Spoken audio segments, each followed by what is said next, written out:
Hi, this is Paul again, Budget Blinds the Federal Way. One more quick video in this Des Moines Theatre install that we did.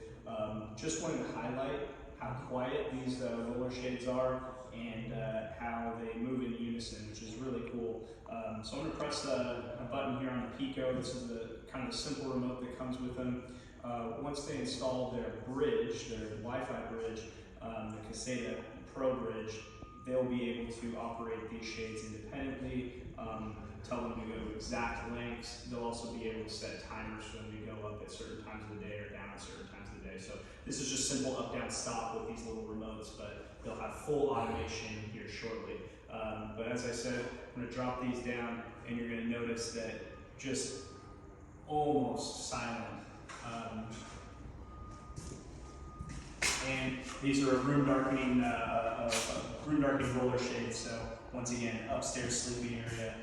This should cut out a lot of the light and glare early in the morning, and they'll stop on their own right there at the bottom. If this is something that will interest you, give us a call.